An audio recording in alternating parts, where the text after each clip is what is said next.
Thank you for having me. Yes, thank you very much for agreeing to be our keynote speakers. So, Ibu Siti, you will be accompanied by Ibu Yoga as your moderator. Ibu Yoga. Okay, thank you, Ibu Nur Kamila. Ladies and gentlemen, thank you for preparing yourself and still be with us in COPI 2023. I am Yoga Dwi Windy Kusmaning Tias, with an honor to be a moderator for the second session of the talk today. We would like to invite our distinguished speaker from University of Canberra, Ibu Siti Maisaroh Patahudin, PhD, who already have been here in the Zoom meeting platform. Assalamualaikum, Ibu. Waalaikumsalam warahmatullahi wabarakatuh, Ibu Yoga. Is it also morning there in your place, right, Bu? It is afternoon actually. It is 1:55, about 2 o'clock in the afternoon. Thank you. Okay, thank you, Ibu. Okay, Bapak dan Ibu, ladies and gentlemen, before we begin, please allow me to introduce our keynote speaker by reading her short profile to you. Ibu Siti Maisaroh Patahudin, PhD, is a senior lecturer in STEM Education, Faculty of Education, University of Canberra. Bapak dan Ibu who want to get in touch with Bu Siti Maisaroh Patahudin can reach her by contact her in her email. Okay, Bapak dan Ibu, Ibu Siti Maisaroh Patahudin in 1995 got her bachelor degree from State University of Makassar. And in 1998, she completed her master degree from State University of Surabaya. She then got her doctoral degree in 2009 from the University of Queensland, Australia. And then next, you can see that she already had many research and projects, and her most noteworthy projects are related to her extensive experience working as teacher professional developer in regions in Indonesia and South Africa. And she has received a number of grants or funding from Australian government. Wow. And then next, in terms of her publications, she has a great number of publications in reputable international journals. And one of the latest publication is about STEM, if I don't mistake. Okay, it is very extensive working experiences about Ibu Siti, and I believe today we will learn a lot from her.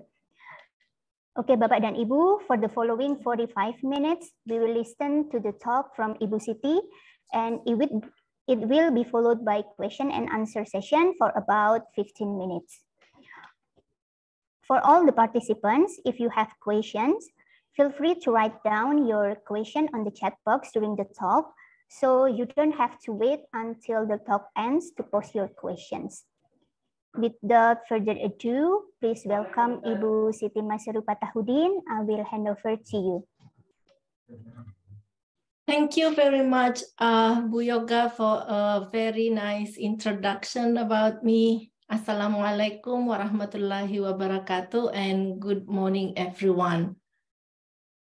Waalaikumsalam. Yeah. Thank you so much for having me. I am very excited to be here today to talk about my research, and I am particularly going to talk about a totally new method that I am going to propose to you. Jadi teman-teman, terima kasih banyak. Hari ini, khusus hari ini, saya ingin menyajikan sebuah metode baru yang belum pernah saya presentasikan dimanapun, dan mudah-mudahan di tahun ini bisa terpublikasi. Allow me to share my screen, if you don't mind. I would like to share my screen. Let me do it.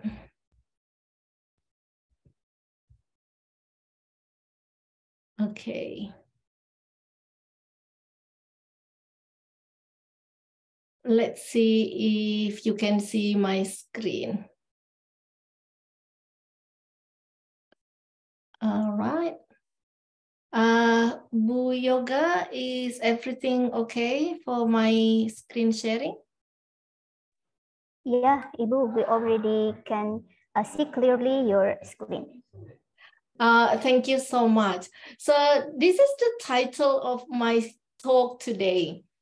It's an autoethnographic intervention as an innovative method of professional development for improving student learning. Okay. And this talk is taking place in Canberra, which is the capital city of Australia. It is a very lovely city, and it is also an excellent location for studying. So if you are coming here, please let me know so I can welcome you.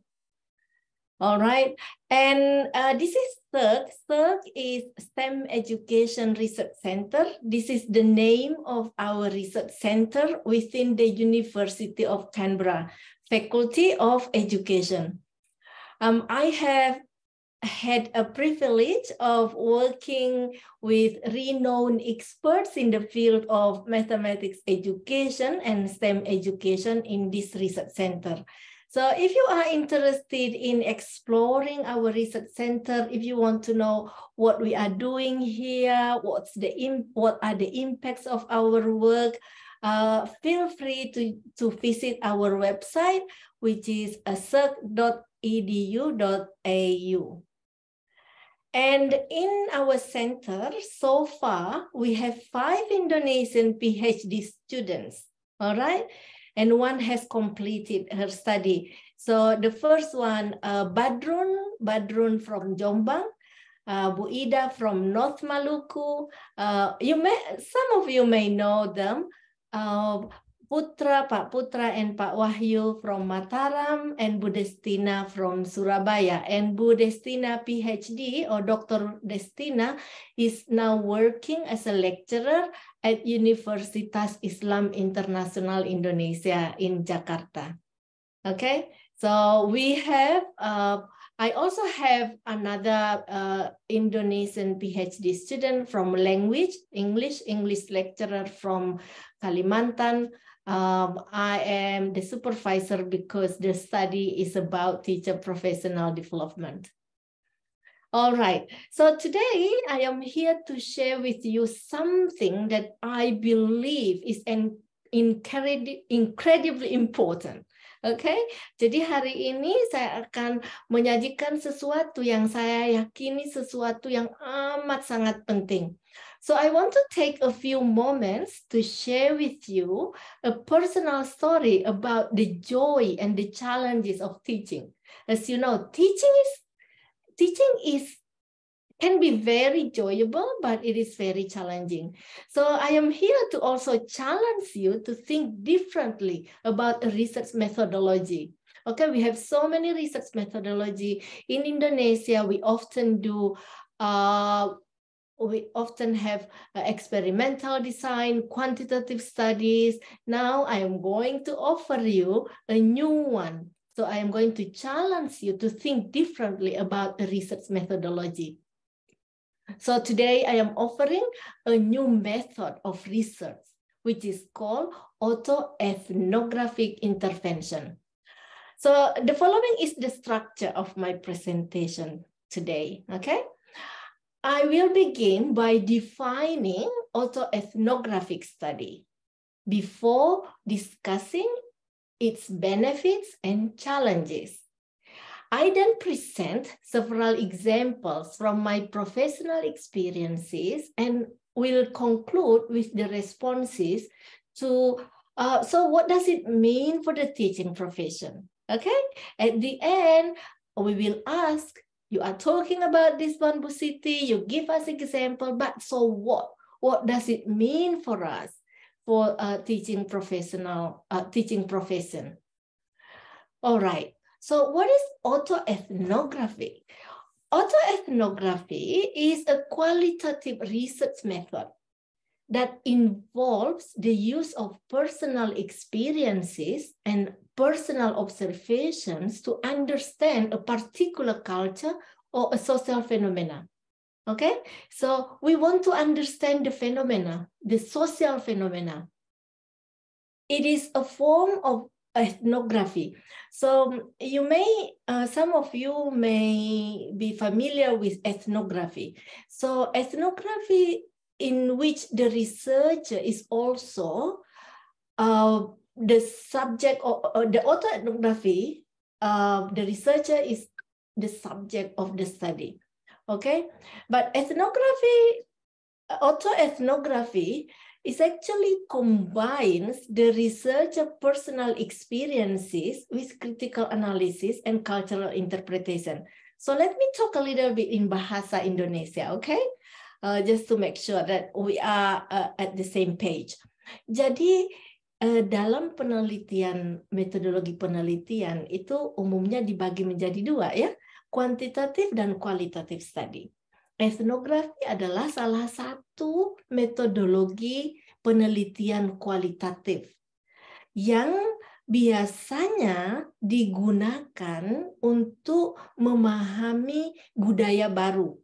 Jadi misalnya banyak katakanlah foreign people, orang luar negeri datang ke negara Indonesia atau datang ke desa, tinggal di sana untuk mengeksplor, untuk memahami sebenarnya kondisi yang sebenarnya yang ada di sana.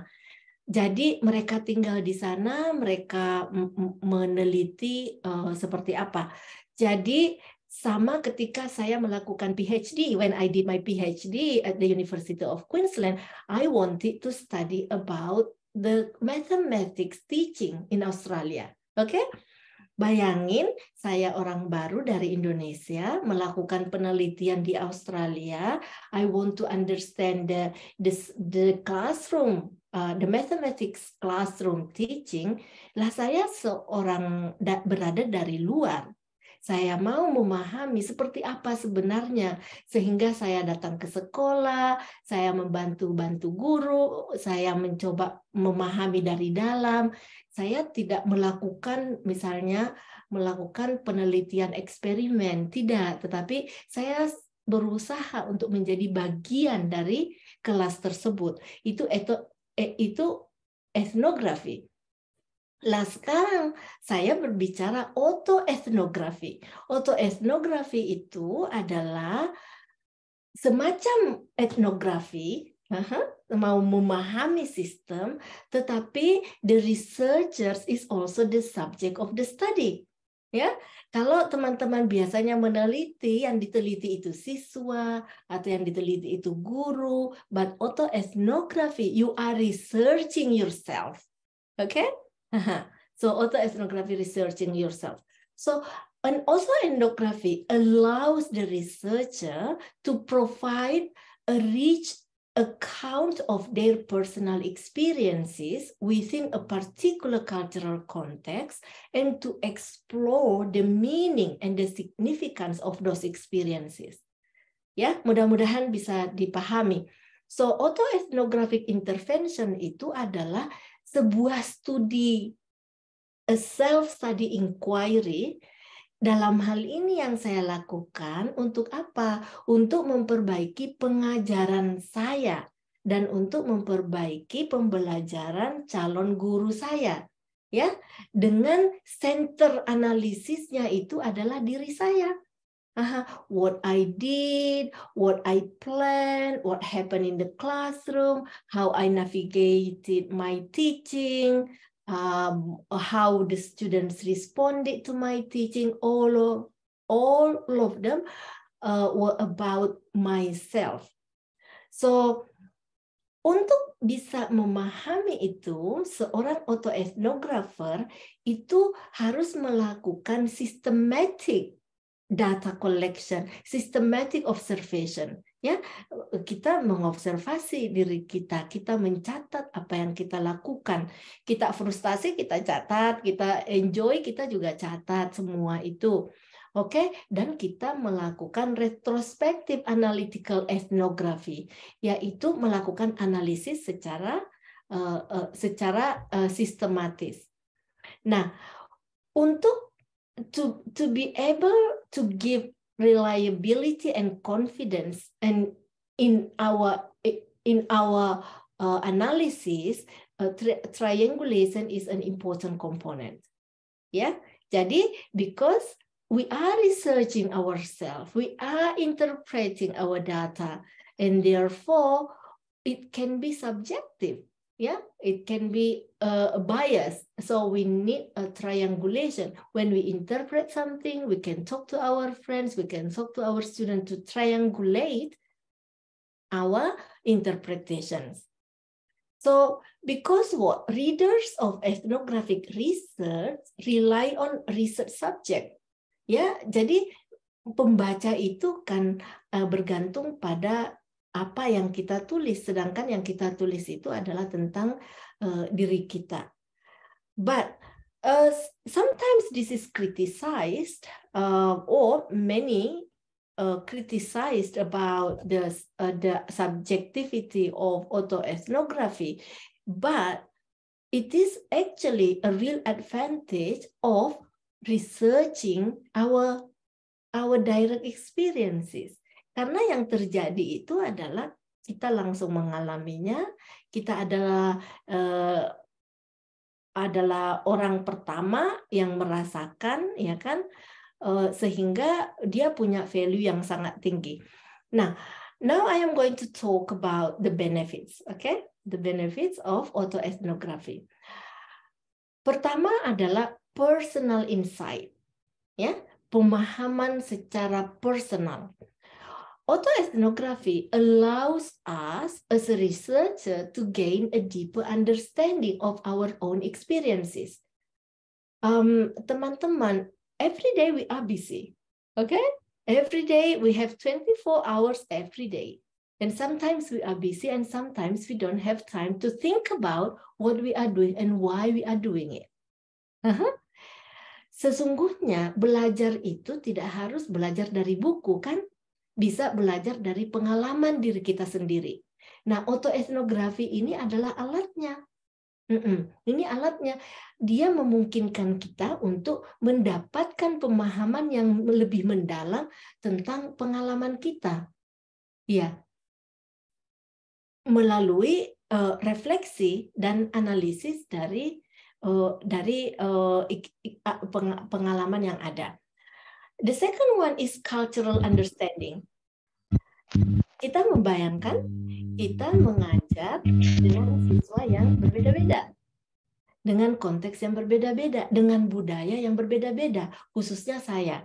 We can gain some cultural understanding by doing autoethnography.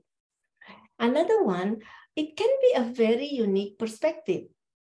Tiap orang punya perspektif yang berbeda-beda. We may be able to offer a unique perspective that would be useful for other people. Jadi ketika kita menceritakan tentang autoethnography, kadang-kadang orang lain melihat, oh saya juga seperti itu. Ya, kadang-kadang dia sebagai cermin begitu ya. I will give you some examples. So dan dia juga kita bisa menyumbang pada inovasi metodologi. Methodological innovation, because this is quite new methodology. Okay, I developed this ethnographic intervention from 4 years of teaching at the University of Canberra for 2 units, 2 courses. But it also have some challenges. For example, subjectivity, because sometimes it is really difficult to separate our research subjective experience from the reality. Is it actually the reality, or is it actually our perception, or is it actually our own interpretation? Okay, so we can be biased. We can say something that is not true. So we have to be careful. We have to really ask ourselves, I stated this, I made a claim, but what is evidence? Okay? Dan juga perlu hati-hati dengan ethical consideration, because sometimes it involves some personal sensitive experiences. Okay? Dan challenging yang lain adalah kadang-kadang susah untuk digeneralisasi secara luas. Nah, ini hal yang penting. Ini adalah gambar yang saya buat berdasarkan literatur review yang saya lakukan secara komprehensif, yaitu tentang karakteristik autoetnografi. Ya, yang pertama dia terkait dengan budaya. Nah, ini penting bagi saya because I am in Australia, I am teaching in Australia. My students or the academic environment is different from Indonesian academic environment. Okay, it involves recalling.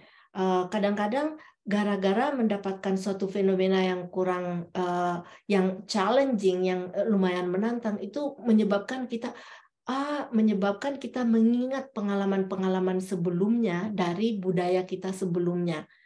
Kita juga involve self-observation, involve personal experiences, memerlukan banyak menulis, memerlukan banyak self-reflection. Nah, saya akan memberikan contoh nantinya. Nah, yang saya lakukan, mengapa ini adalah hal baru, ya? Autoetnografi itu sering dipakai di banyak bidang yang lain. Misalnya di sport science, oke? Misalnya di bidang kesehatan, di bidang sosiologi, ya, tetapi masih jarang digunakan di bidang pendidikan. But also what is new di sini itu saya menambah satu elemen yang namanya intervention, autoethnographic intervention. So what I did is actually reflecting my practices, but at the same time I always ask myself, why am I doing it? So what for my students' learning? Jadi ini penting ya bagi teman-teman semua. This is really important for everyone. If you are a lecturer, or if you are a teacher educator, or if you are a teacher, this is a really important method. Because this tool can be a tool for you to enhance the quality of your profession. Ya, bisa meningkatkan kualitas kita sebagai pengajar apapun. Karena apa? We encourage ourselves to do a reflection what we did, why we did it, so what for our student learning, itu bisa memberikan dampak positif pada pengajaran kita dan dampak positif pada siswa yang akan kita ajar. Sehingga saya menggambar ini dan saya taruh di tengah-tengah gitu, ya. So what for my pre-service teacher learning? Everything that I analyze, what is it for my students? And I will give you an example. Mari saya berikan example, okay? So, I've been teaching in Australia. And it is very important. And I said to my student, hey, look, I am teaching in Australia. I wasn't prepared teaching in a foreign country. I wasn't prepared in teaching in English. Jadi teman-teman coba dicermati contohnya ya. Jadi saya sebagai dosen di sini. Saya dididik untuk menjadi pendidik. Itu bukan untuk mendidik orang-orang bule. Ya kan? Bukan dididik untuk mendidik orang Australia. Saya dipersiapkan untuk menjadi pendidik, tapi bukan untuk mengajar dalam bahasa asing. Bahasa saya bahasa Bugis, bahasa Makassar, bahasa Indonesia, and all of the sudden I have to teach in English. Ya, bisa dibayangkan. So, ini mengapa metode ini hadir? Karena ternyata pekerjaan mengajar yang kompleks itu menjadi lebih kompleks karena saya hadir di tempat budaya yang berbeda dengan bahasa yang berbeda. Bisa membayangkan itu ya teman-teman. Nah, look at my context in Indonesia. Saya adalah dosen berpengalaman di Indonesia.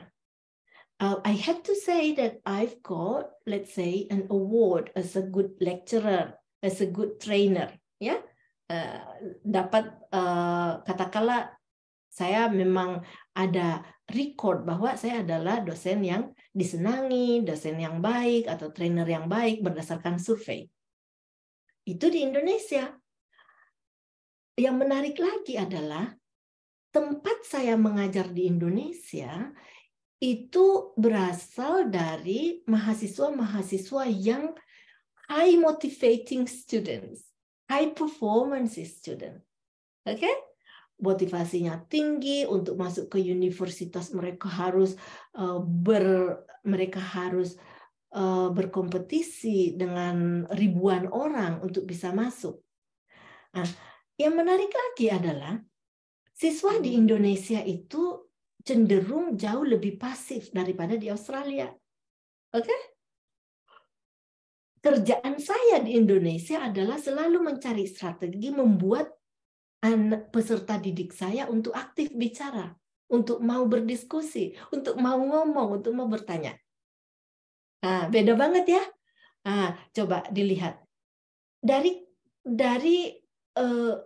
sisi mahasiswa saya di Australia, tidak ada, semua orang di Australia bisa kuliah, bisa dapat fasilitas dari pemerintah, ya. Jadi tidak punya duit juga bisa masuk di jurusan mana saja asal mampu. Oke? Mereka masuk ke university bisa dapat pinjaman dari pemerintah untuk biaya hidupnya, dan mereka kalau dapat kerja baru mereka akan kembalikan secara bertahap dengan sedikit demi sedikit. Oke? Jadi beda banget ya. Nature dari mahasiswa saya. Mahasiswa di sini sejak kecil mereka aktif bicara, mereka diskusi, mereka maunya ngomong. Sehingga pekerjaan saya jadi beda ya. Di mana saya menguasai kelas. Ya. Sedemikian sehingga kalau mereka berbicara itu tidak tong kosong bicaranya, tidak asal bicara. Mereka bisa memberikan kesempatan pada orang lain berbicara. So they are totally different. While teaching is very complex, this is becoming more complex. Kompleksitas yang lain. English is my foreign language. Bahasa Inggris itu bahasa asing, bukan bahasa kedua saya. I can understand the academic English. Tapi kalau dia pakai bahasa slang, ya kan? Bahasa sehari-hari yang saya tidak pelajari, that is really difficult. Oke? Nah, itu. So now I can tell you here what I am doing here. I am teaching. I think there's some noises that I can hear. Bu Yoga mungkin bisa ini ya. Kayak ada suara-suara. Okay, Ibu Siti, we will try to overcome the technical problem. Thank you so much. Yeah, I hope the audience won't be distracted by that noise. Yeah, okay. Thank you so much. All right. Okay, that's better.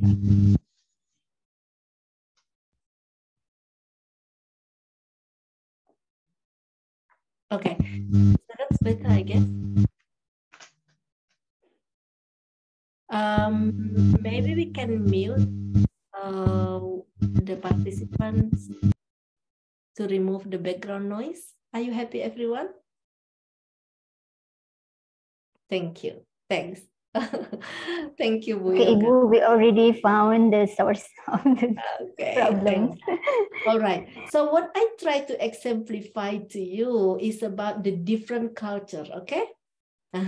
Loh, terus mungkin teman-teman bilang, ya Bu Siti, iya beda dong. Bu Siti kan dari Indonesia terus ngajar di Australia. Bagaimana dengan saya misalnya yang mengajarnya hanya di Indonesia? Tetap bermanfaat because what? Every year, setiap tahun kita dapat peserta didik yang berbeda. Ya kan? Setiap tahun kita mendapat suasana yang berbeda. Ya, mesti pekerjaan mengajar itu tidak pernah sederhana, tetap kompleks.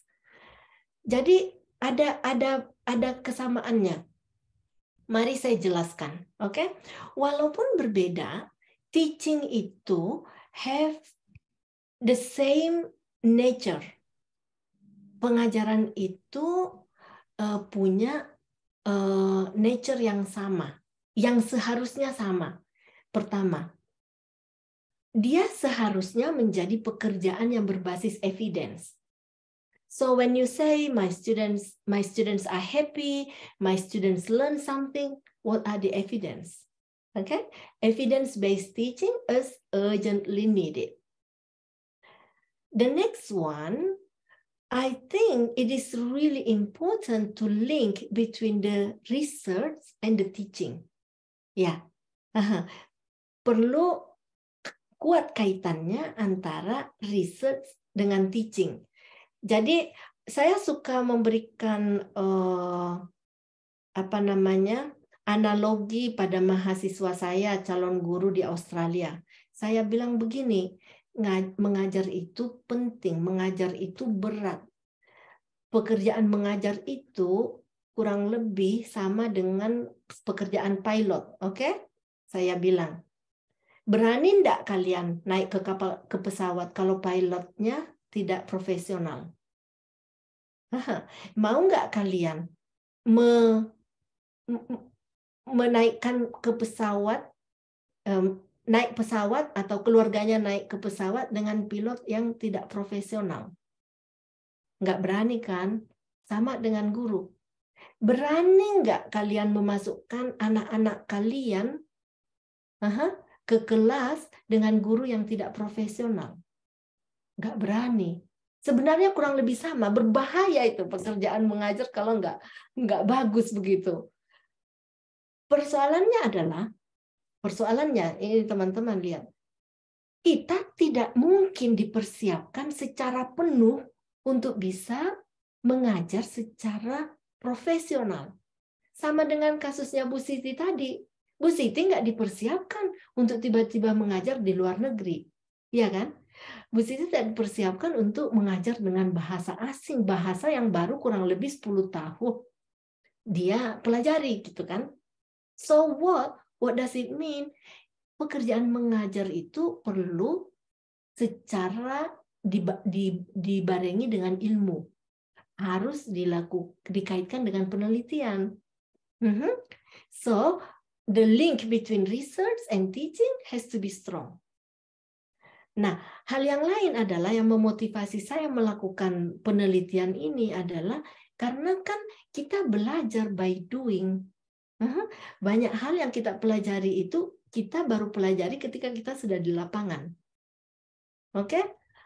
And also, I need to model good practices in my teaching. Nah, mari saya berikan contoh yang lebih jelas ya. Saya berikan contoh dari pengajaran saya. Pengajaran saya, mata kuliahnya namanya Primary Mathematics, Teaching for Understanding. Bagaimana mengajar matematika SD agar dipahami oleh siswa. Jadi, tugas saya adalah memastikan bahwa mahasiswa saya at the end of the teaching, dia bisa mengerti apa dasar teorinya pengajaran matematika, dia bisa mendemonstrasikan bahwa dia paham dengan kurikulum matematika SD, SMP, ya kan? Dari kurikulumnya Australia, dia paham bagaimana caranya mendesain pembelajaran, dia bisa melakukan, melakukan pengajaran yang bisa membantu anak memahami matematika, tidak hanya sekedar melakukan latihan-latihan rumus atau mengerjakan sesuatu tanpa mengerti. So, let me give you betapa ya, when we teach, we have so many data resources. Banyak sekali data. Oke? Kita kan kadang-kadang sibuk untuk melakukan penelitian, meneliti sekolah, meneliti siswa, meneliti guru. Coba masuk ke kelas masing-masing. Let me give you an example from my teaching. Yeah, I have so many data there. ISEC data. ISEC data ini adalah survei yang dijalankan oleh university. Saya punya data dari classroom. Every time when I teach, I observe myself, I observe my teacher, I observe my students. They are all data. Oke? Platformnya yaitu Canvas. Di sana juga banyak data. Kita bisa tahu engagementnya mahasiswa, apakah dia lihat video kita, apakah dia ikut diskusi, apakah dia baca resources yang kita punya. They are all data. Kemudian, my students work. Mereka mengerjakan soal-soal. Gimana cara mengerjakan soal-soalnya secara berbeda? Dia juga adalah data. Kan begitu. Survei yang saya berikan sendiri. Ada survei yang saya berikan itu adalah survei yang singkat. Apa yang Bu Siti perlu teruskan, apa yang Bu Siti perlu hentikan, apa yang Bu Siti perlu mulai lakukan buat pembelajaran kalian. 3 pertanyaan sederhana. Dia memberikan data pada pengajaran saya.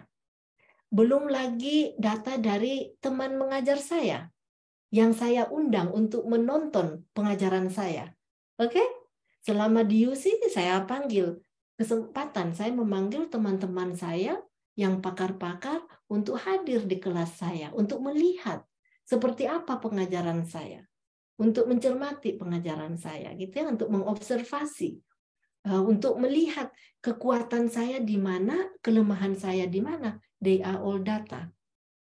Belum lagi diarinya kita, ya. If we are one characteristic of a good teacher is writing a teaching diary. Kita punya diary pengajaran. Kita catat apa yang kita mau lakukan. Kita catat apa yang terjadi. Kita catat apa yang telah terjadi. So, I speak bahasa Indonesia to really clarify what I am going to try to say here, okay? Well, now look at my picture now. Kalau ingat tadi gambar saya autoethnographic intervention, di tengah-tengah itu saya bertanya, saya sibuk sekali meneliti diri saya. Saya sibuk sekali meneliti data-data yang berkaitan dengan pengajaran saya. But, so what for my student learning? What is the implication for my student learning? Therefore, di sini adalah saya menempatkan calon guru saya di tengah-tengah, ya. Calon guru saya di tengah-tengah. Oke? Jadi, akhirnya dia adalah berada di tengah untuk menjadi fokus perhatian saya. So I place the student in the center of the diagram as a center of my attention. Yeah? Because the purpose of teaching is to facilitate my students, my pre-service teachers. So the critical question here is how to interpret the data in such a way that will help me to improve my learning, to improve my students' learning. Yeah, does it make sense? So the critical question is how to interpret the data in such a way that will help me to improve my teaching, to improve my students' learning. Yeah, hopefully that's clear. So this is the example of ISEC statement. Ini contoh dari survei yang dilakukan secara resmi oleh universitas. Jadi mereka memberikan survei 3 kali dalam 1 semester. Di awal-awal mereka melakukan survei, mahasiswa diminta untuk menjawab apakah dia setuju, apakah dia tidak setuju, atau sangat tidak setuju dengan pernyataannya. Misalnya, the first one, saya punya ide yang sangat jelas. Apa yang harus saya lakukan supaya saya bisa sukses di mata kuliah ini. Oke? Di tengah-tengah perkuliahan, di tengah-tengah durasi semester itu, dia menjawab lagi, I am making the most of my opportunities to learn in this unit. overall I am satisfied with my experiences of this unit. Ya, begitu juga di akhir-akhir. I made the most of opportunity to learn in this unit. Saya tidak tahu apakah di Universitas Muhammadiyah di sana itu punya survei seperti ini. Jadi ketika saya dulu di Indonesia ada sih survei, tapi tidak reguler ya, tidak dilakukan seperti di sini, dan di sini itu penting sekali. So, dan dia juga memberikan komentar. So because I am doing a study about my teaching, so I want to know what the responses of the student. Ya, jadi kan banyak data kualitatif kan? Ya, coba saja diminta mahasiswanya, ditanya tentang apakah bagaimana pengajaran kita, apa yang perlu kita lakukan buat mereka, apa yang harus kita hentikan lakukan, apa yang hal apa yang mereka paling sukai, hal apa yang mereka paling tidak sukai. Coba saja, pasti kita punya data kualitatif yang banyak. So what I did, I analyzed the qualitative data, and ini coding-coding yang saya dapatkan. Oh, ternyata mahasiswa itu berbicara tentang strukturnya. Saya punya perkuliahan, ya. Kanvasnya itu kan kita beri struktur tertentu. Misalnya dia bilang, oh saya suka struktur perkuliahan kamu, dia jelas juga ekspektasi yang kamu inginkan. Ternyata ada juga dari mereka itu melihat ternyata komentarnya itu di sekitar content knowledge atau pedagogical knowledge. Misalnya, oh you have a strong knowledge about the content. Oh, you are teaching in an engaging manner. Oh, you are very enthusiastic and knowledgeable in her field. Nah, itu kan bukan tentang assessment, bukan tentang struktur, tapi tentang content knowledge-nya kita, tentang pedagogical content knowledge-nya kita. Ada juga tentang assessment, misalnya, I would like you to write the final assessment more explicitly. Nah, berarti dia mau saya menuliskan final assessment itu lebih eksplisit, jadi tidak perlu lagi saya jelaskan satu persatu. Ada tentang attitude, ini menarik ya. Selama 4 tahun saya mengajar di Australia, ada hal baru yang saya dapatkan. Dan ini konstan, ini terus muncul. Ternyata mahasiswa itu suka dengan positive attitude. Ya, di Indonesia juga suka. Tapi ketika saya mengajar di Indonesia lumayan lama, saya jarang mendapatkan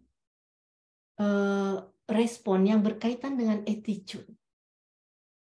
Belum pernah, saya pernah merasakan suatu saat mengajar di Indonesia, pas saya mau meninggalkan kelas, seorang mahasiswa berdiri dan bilang, Bu, bisa tidak tinggal di kelas ini?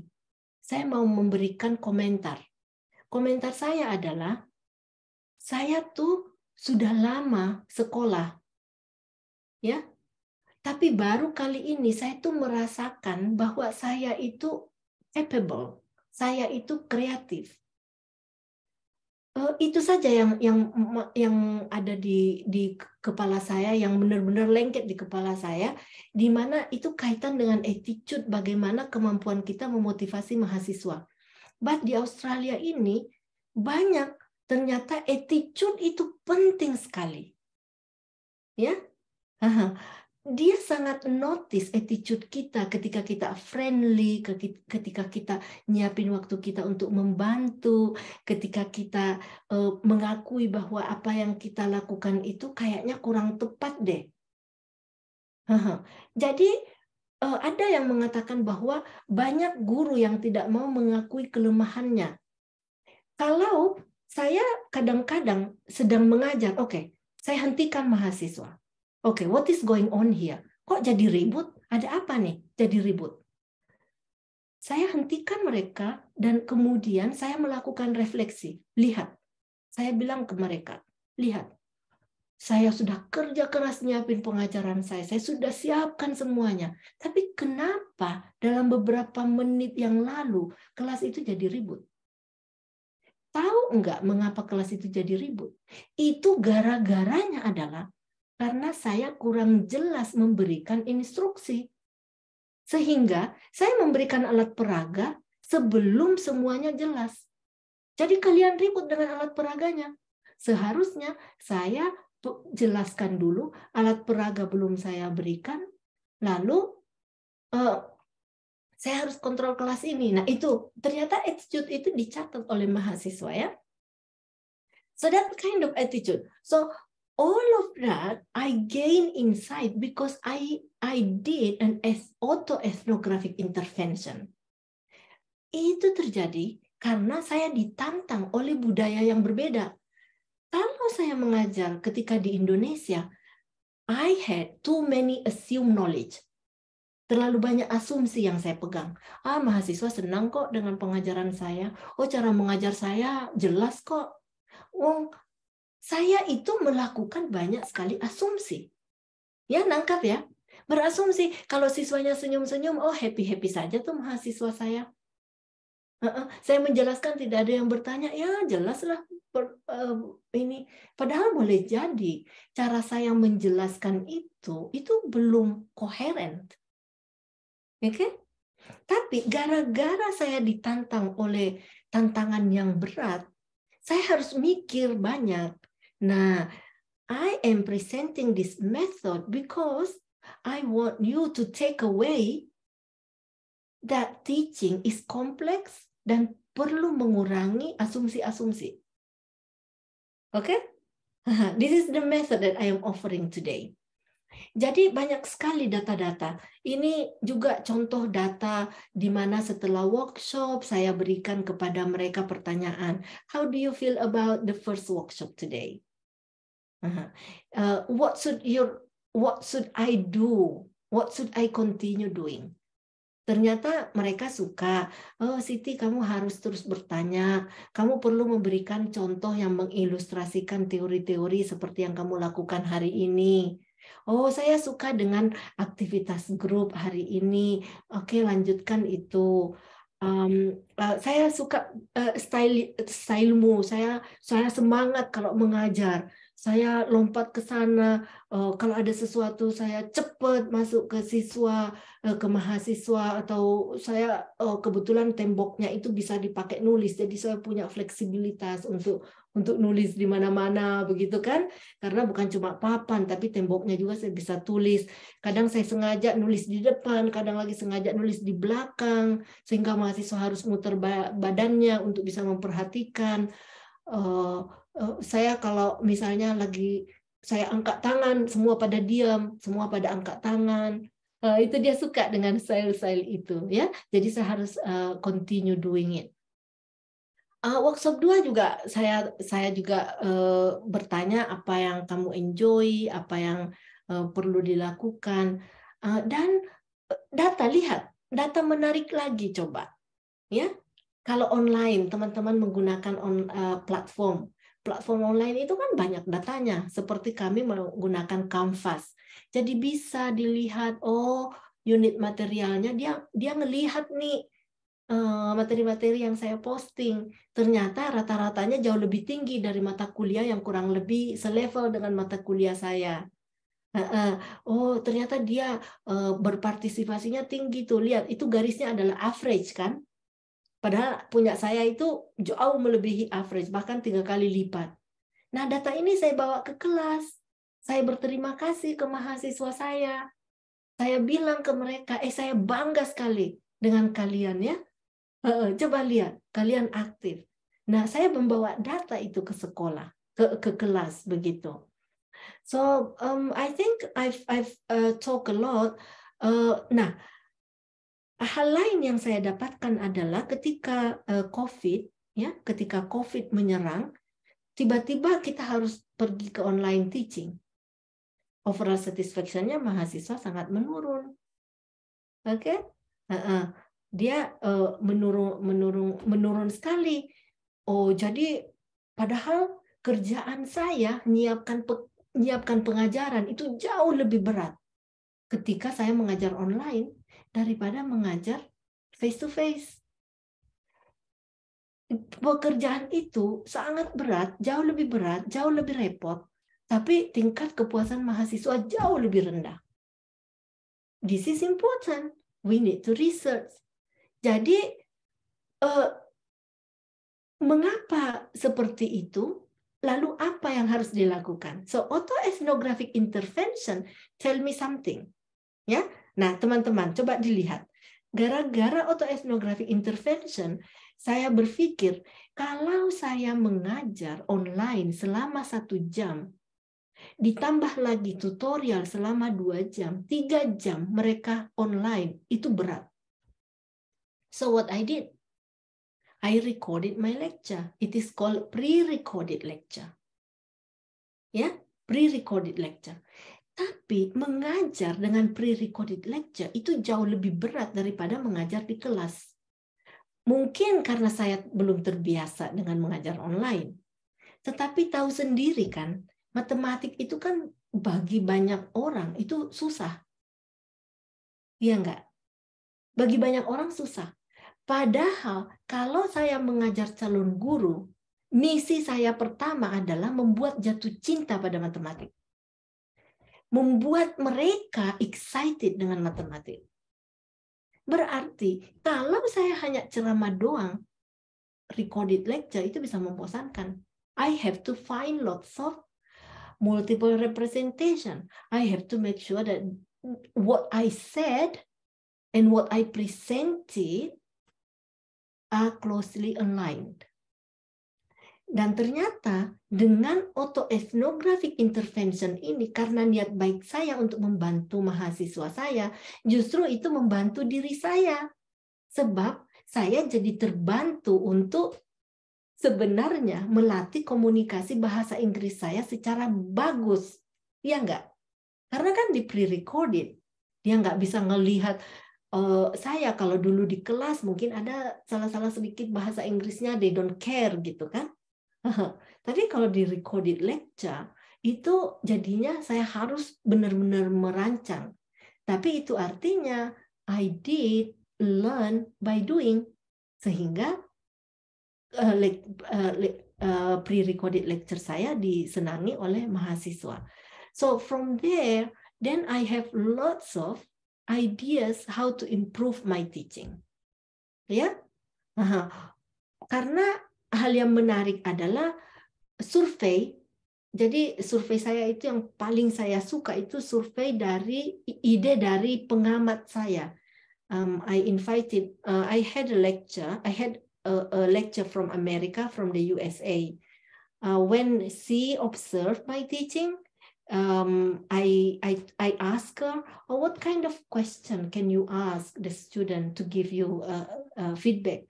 And she told me about the 3 questions.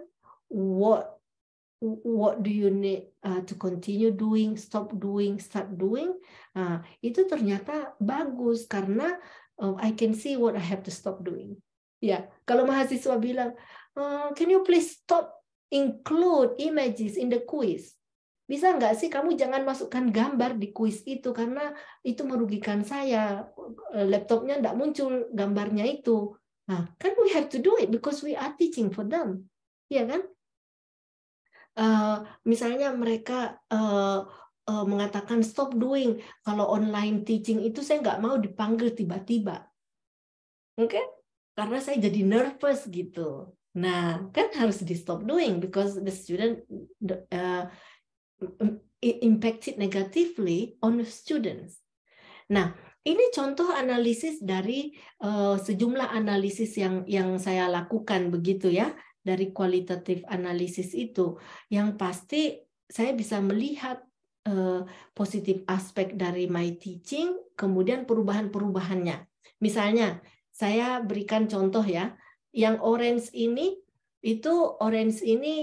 kalau lihat saya punya kelihatan saya punya kursor, orange yang terakhir di sebelah kanan itu kan menunjukkan pada tahun kedua itu banyak sekali yang merasakan tantangannya belajar secara online, ya kan? Karena COVID ya tiba-tiba harus belajar dari rumah semua. Ternyata tahun ketiga saya juga melakukan online teaching. Ternyata sudah jauh lebih sedikit orang yang mengatakan challenging. That's a good evidence. Kemudian yang pertama misalnya, yang paling pertama deep atau strong knowledge of the subject matter, ternyata kurang lebih sama mahasiswa di tahun pertama, tahun kedua, tahun ketiga itu memang mengapresiasi kalau kita menguasai materi gitu loh. Ya kan? Kita menguasai materi, itu dia suka gitu. Kan kentara juga kalau kita tidak menguasai materi. Kemudian misalnya tentang assume ICT knowledge. Kadang-kadang kan kita merasa mahasiswa ngerti lah, tahulah caranya. Di tahun kedua itu dia berpikir, Siti ini mengira asumsinya bahwa kita oke saja. Nah, ternyata tahun ketiga sudah berkurang, itu ya. Itu contoh-contoh. Ada sejumlah contoh-contoh di sini mengenai enjoy, happy. Kita bisa lihat di tahun pertama itu persentase orang yang mengatakan happy nih itu jauh lebih banyak daripada tahun kedua, tapi tahun ketiga jauh lebih banyak lagi. Begitu ya. Jadi teman-teman bisa dilihat ya bahwa researching ourselves itu penting dan bermanfaat. Saya kira cukup sampai di situ. So what? Jadi bagi saya so what-nya itu adalah teman-teman, ini adalah autoethnographic intervention, sesuatu metode yang baru yang saya lakukan. Itu saya lakukan gara-gara tantangan yang saya alami mengajar di negara barat yang saya dididik di timur. Kemudian I want to say that you can actually do research by researching yourself, okay? Researching your class to improve your teaching and to improve your student learning. I hope that makes sense. Thank you so much. Thank you so much for Ibu Siti. It is insightful talk from Ibu Siti with her passionate in teaching and teacher professional development, I think. Okay. Bu Siti has made sure us to reflect as teacher educators, whether we have prepared our teaching activities professionally in various ways. One of them is by linking teaching activities with research through innovative research methodology in the world of education. Bu Siti called it an autoethnographic intervention, if I'm not mistaken. Okay, Ibu. So we come to question and answer session. There are some questions from the audience. Let me share the question to you all by share screen. Okay, Ibu, for the first question, come from Miss Christine Nuraini from Unmuh Jember. Okay, this one. This one to be very interesting action to be employed in our teaching to help us improve our teaching performance. This also help us to reflect what we need to add or what we need to fix or even to delete. Would you mind telling us the best way? How conduct our research for our teaching, both in teaching skills or content subject using autoethnographic method? Thank you very much, Bu Christy. This is a very excellent question. The strategy that you can do is actually to be specific about the objective. Okay, your objective. So you can start with a certain, a very specific objective. So for example, let me say in my autoethnography, I can just focus on the benefits or the impact of a survey called Stop, Continue, and Start Doing. Jadi kita bisa mencoba menentukan satu pertanyaan penelitian misalnya. Ya, terserah. Apakah penelitiannya misalnya bagaimana strategi apa yang perlu saya lakukan untuk meningkatkan keaktifan belajar siswa. Oke? Nah, kita bisa memperhatikan mengenai strategi-strategi apa yang kita rencanakan. Katakanlah kita merencanakan strategi 1, oke? Kemudian kita lihat, kita catat strategi 1 itu seperti ini. Kemudian kita catat lagi bagaimana pelaksanaannya, bagaimana dampaknya. So, we actually really need to write a lot in our teaching diary. Okay? So, because when we say that strategy 1, for example, it works, so we have to be clear what evidence do we have to support our claim. Another strategy that you can do is to talk to your colleague. Okay? Salah satu yang saya lakukan ketika awal-awal mengajar di UC itu kan I experience cognitive load. Ya, saya merasakan itu cognitive load. Terlalu banyak yang saya pikirkan. Saya banyak membaca, banyak yang saya pikirkan, banyak planning yang saya lakukan. So, one thing that I did, I invited my friend. Kebetulan ada satu teman saya itu baik sekali juga. Dia asalnya dari Sri Lanka. Tapi dia sudah pernah lama jadi guru di Australia, kemudian menjadi dosen di Australia. What I did a strategy called thinking aloud. Strategi itu saya namakan thinking aloud. Saya berpikir tapi sambil berbicara.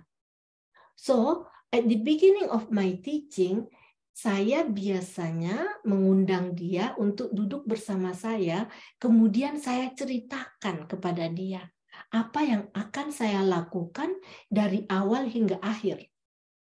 Oke? Dan perannya dia itu adalah menjadi pendengar. Dia tidak mengoreksi. Dia tidak mengoreksi saya. Dia tidak ngasih saya feedback. Tapi yang dia lakukan hanya bertanya. So, for example, the question that I have, what is your learning objectives? Dia nanya saya, kamu untuk pertemuan itu learning objectives-nya apa? Oh, saya mau siswa begini, begini, begini. And then the question again, what evidence are you going to have to justify that they achieve their objective? Evidence, bukti-bukti apa yang akan kamu yang akan kamu siapkan untuk membuktikan bahwa para calon guru ini memang mencapai tujuan pembelajaran. Dari situ muncul ide baru lagi ternyata dari pemikiran saya. Oh, kalau begitu sebelum pelajaran dimulai, saya mau tanya mahasiswa saya. Saya menggambar sebuah grafik di papan, di tembok. Saya tanyakan mengenai materi tertentu. Saya mau kalian menempatkan di sini tingkat pemahaman Anda tentang topik ini. Oke? Dan jadi saya gambar sebuah grafik untuk mereka taruh dot-dot. Tulis inisial kamu, misalnya Siti Patahudin, nama saya Siti Maisuri Patahudin. Saya tulis SP ini, saya belum banyak mengerti. Oke? Di awal pengajaran saya minta dia untuk nulis di papan. Oh, jadi saya lihat, pada umumnya mahasiswa saya ini belum mengerti nih konsep A nih. Sekian persen yang belum mengerti. Sebelum dia meninggalkan kelas, saya tanya lagi mereka, saya minta lagi mereka, saya ingin kalian menggambar lagi di sini, taruh lagi di mana letaknya pemahaman kalian setelah workshop kita hari ini. Kemudian ternyata itu sudah lebih banyak yang mengerti. So that's an evidence, okay? Ya, it's a good example, dan example itu tidak saya tahu sebelumnya. Itu karena saya benar-benar punya keinginan untuk melihat apa yang saya lakukan, mengapa saya lakukan, dan apa dampaknya buat peserta didik saya. Oke? Ya, mudah-mudahan jelas. Thank you. Thank you, Mbak Kristi, for a very excellent question. Okay, thank you. Ibu. Thank you very much. I think it is very clear description from Ibu Siti about some strategies that we can do to get evidence and sample in autoethnographic method. Thank you, Ibu Siti, and we move to the next question, Ibu. Yeah. Okay, from Ibu Cecilia. This one, Ibu. The autoethnography research sound easier to get done, particularly since it's mainly based on the researcher personal experience. But is there anything that may become serious Beautiful question. issue hampering the research process? Thank you. Yeah, beautiful question. So basically you are asking about the advantages and disadvantages. Advantages, yes, it sounds easier to get done because you don't have to visit the school, you don't have to go outside of the city, ya kan? Jadi kayaknya kok mudah gitu ya melakukan penelitian karena neliti diri sendiri. Cuma memang juga susah. Mengapa susah? Karena dia agak intens dan takes time. Because it require you to think. Ya, dia banyak waktu yang dibutuhkan. Kita perlu punya diari pengajaran, kita perlu mencatat keputusan-keputusan kita, kita perlu menganalisis, melakukan analisis, kita perlu berhati-hati. Yang menjadi serius isu itu adalah kalau kita membuat klaim. Karena meneliti diri sendiri, jangan sampai karena diri kita sendiri, maka yang positif-positif saja yang muncul ketika kita melaporkan. Tidak boleh begitu. Sehingga we have to be careful about being biased. We have to have a good record. Ya, seperti teman saya, how do you know Siti? Gimana cara taunya kamu bahwa mahasiswamu itu belajar? Oh, saya dengan cepat bisa memberikan, lihat sebelum saya mengajar, saya minta dia menandai dirinya di mana dia. Kita bikin nih grafik yang cantik, grafik kelas kan yang cantik. Ternyata banyak mahasiswa saya yang berada di katakanlah 0 belum paham, 1 agak paham, 2 lumayan paham, 5 sangat paham. Ternyata di awal-awal tuh nilai mereka rendah-rendah gitu, skalanya rendah-rendah. Tapi ternyata setelah selesai mengajar ada banyak bukti. Ya, so that's the serious issue bahwa kita di sana diperlukan kejujuran. Oke? Kejujuran itu juga sebenarnya kekuatan karena di situ kita melatihkan diri untuk jujur. Because everyone, no one in this world saying that teaching is easy. Ya? Kalau kalian mengakui misalnya bahwa saya nggak bisa tidur gara-gara mempersiapkan pengajaran saya. Itu wajar, because teaching is a very challenging job. Oke? Kalau misalnya ada, saya dulu ketika awal-awal tuh saya lihat-lihat orang kok baik-baik ya, semua lecture di sini kok nggak ada yang marah-marah gitu ya. Di awal-awal saya terlalu lembut gitu kepada mahasiswa saya. Lama-lama frustasi juga saya kan. Saya berpikir, ngapain sih saya selalu mau mengadaptasi dengan budaya mereka, dia harus adaptasi dong dengan budaya saya. Jadi suatu hari saya sedang shower gitu, mikir pokoknya hari ini saya mau siswa saya bisa ini. Karena ketika pertama mengajar mungkin saya terlalu lembut, kurang tegas gitu ya. Kalau saya suruh refleksi dia ngobrol saja.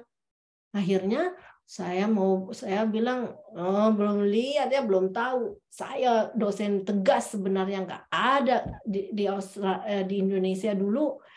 satu saja siswa saya telat, dia datang ke saya minta maaf. Oke? Dan tidak boleh lagi telat. Belum tahu ini Siti siapa ini ya. So, hari itu saya datang, pokoknya saya bilang, "Hi everyone, you have completed your teaching. I want you now to shut up and write." Ya, saya mau kalian diam dan menulis, refleksi. Today I just want to make sure kalau you are writing, you reflect and you write. Awal-awalnya masih ada 2-3 orang yang lagi ngobrol-ngobrol begitu. Saya datengin, terus gitu. Ternyata jalan juga. Ternyata saya salah gitu, saya salah kaprah. Bukan dia. Ternyata ada mahasiswa yang mengatakan, oh saya suka karena kamu lebih tegas gitu kan. Jadi mengajar itu kompleks.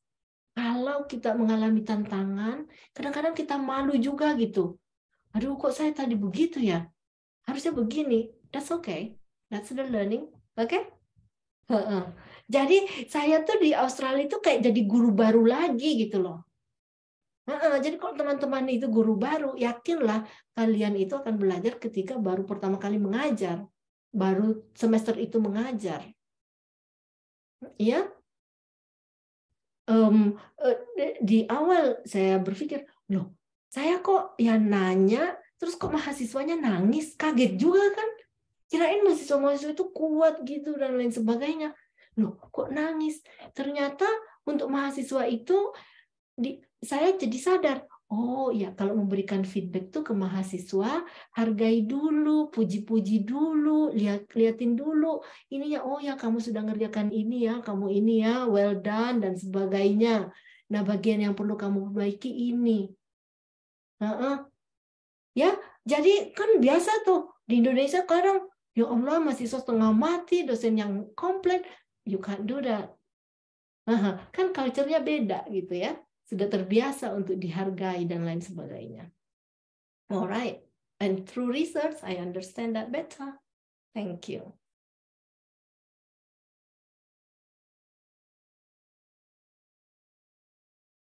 Silahkan ke pertanyaan berikutnya kalau ada. Oke, terima kasih Ibu. Well, because of during our limitation of time, Ibu, so we should choose one more question, Ibu. The last question from Bapak Madya.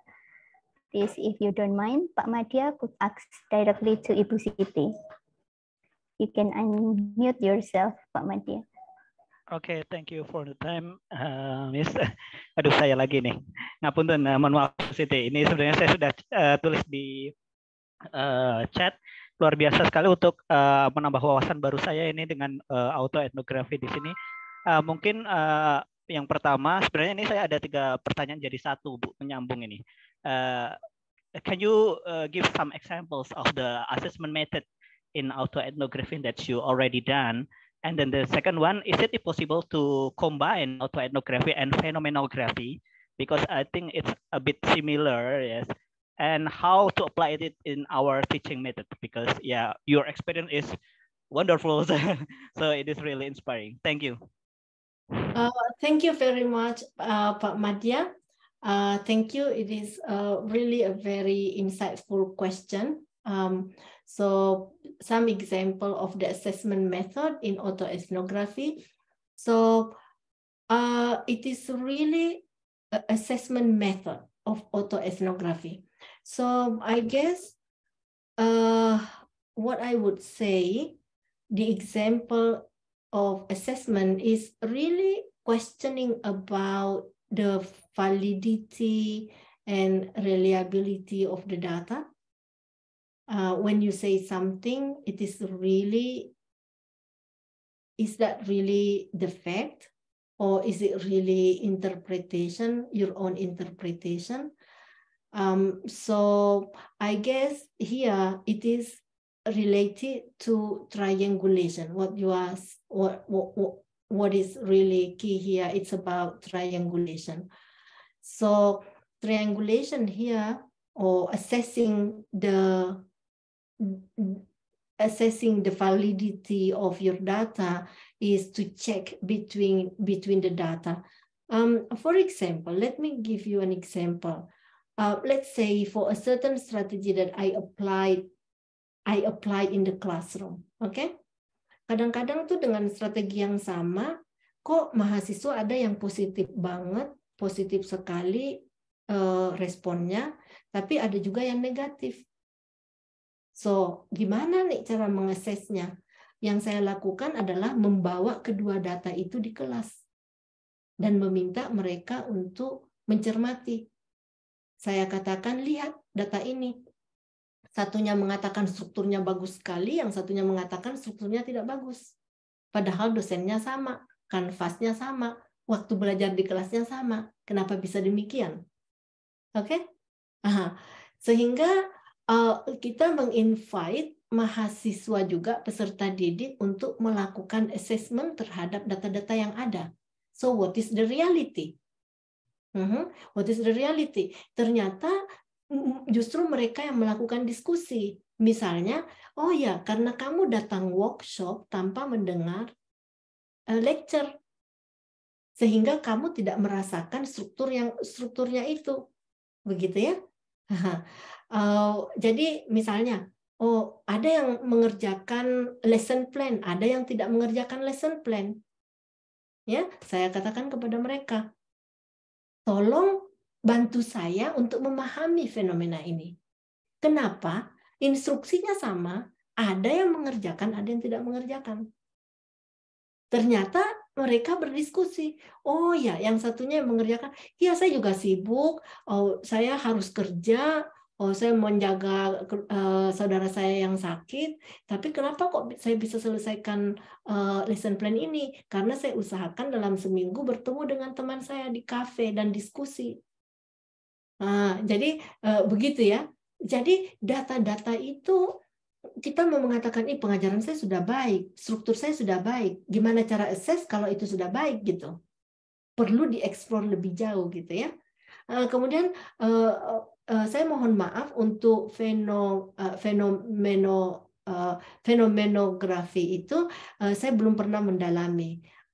Teman saya di UC sepertinya ada yang mendalami ini, tapi dia juga adalah powerful qualitative method. I think it is an opportunity for you to look at. You can also do a research using two different method. Ada satu artikel yang pernah saya baca, mereka menginvestigasi satu pertanyaan yang sama, tetapi menggunakan kacamata yang berbeda. Satu menggunakan metode, katakanlah satu menggunakan autoetnografi, satu menggunakan fenomenografi. Menjadi pertanyaan, pemahaman baru apa yang saya dapatkan dari hasil autoetnografi yang tidak saya dapatkan dari fenomenografi? Nah, dari situ kemudian bisa offering a new knowledge kepada kita semua, begitu ya. Mudah-mudahan hal ini bisa menginspirasi Pak Madya. Dan silahkan Pak Madya kalau mau melihat atau mau membandingkan, I think combining it can be done. Yeah, thank you so much everyone for giving me time to share what I've done in the last 4 years. This is a novel method. Saya berharap dia bisa menjadi alat yang bagus. Ini diinspirasi juga dari studi S3 saya, dan ini lahir dari tantangan-tantangan yang saya alami di dalam karir saya sebagai seorang teacher educator, tetapi yang punya niat yang sama. Saya selalu ingin memberikan yang terbaik buat mahasiswa saya, yaitu calon guru. Oke? Mungkin seperti itu, Bu Yoga. Terima kasih banyak. Baik, terima kasih Ibu Siti. We already know that you do love teaching, and that's why you want to be a teacher, and as well as want to support on how teachers in Indonesia, especially to be professional teachers. Thank you, Ibu, for your insight and inspirasinya. Baik, Ibu, moderator letter. Thank you to you for the great opportunity to hear one innovation methodology and also in implementing our on students' learning achievement and attitude. Thank you, Ibu. Okay, once again, Ibu, on behalf of the committee, I would like to convey our greatest appreciation for you as a keynote for our conference. Let's give applause Bapak dan Ibu to Ibu Siti Maisuri. Thank you. Thank you so much, everyone. Now, I return it to the Master of Ceremony.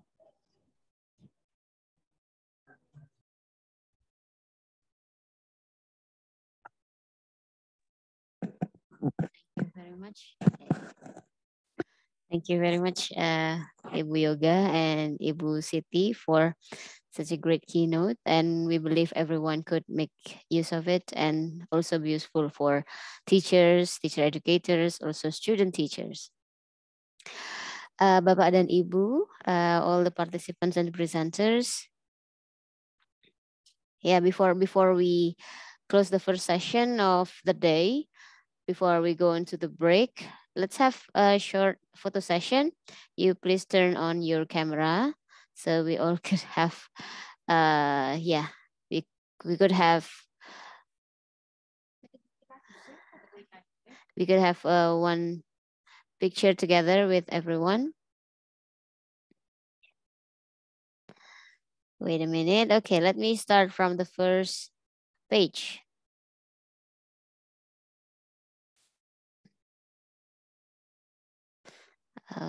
Okay, wait a minute. Yeah, all right. Next one, second page.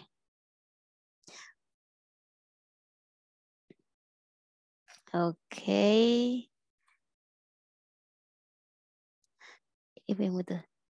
Okay. Next one, third page. Wow, great faces. Yeah, starting from third page, I think you are not, actually you're not starting your video, so we believe it is not necessary.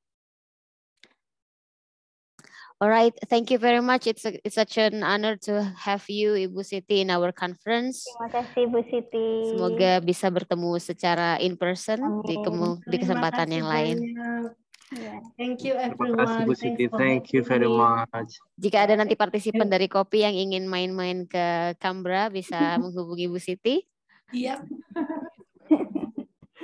Siapa tahu ada yang mau studi S3 di sini atau studi S2. Kalau studinya mau, Bu. Bu Siti bidangnya pendidikan matematika, bisa nanti jika butuh untuk mungkin untuk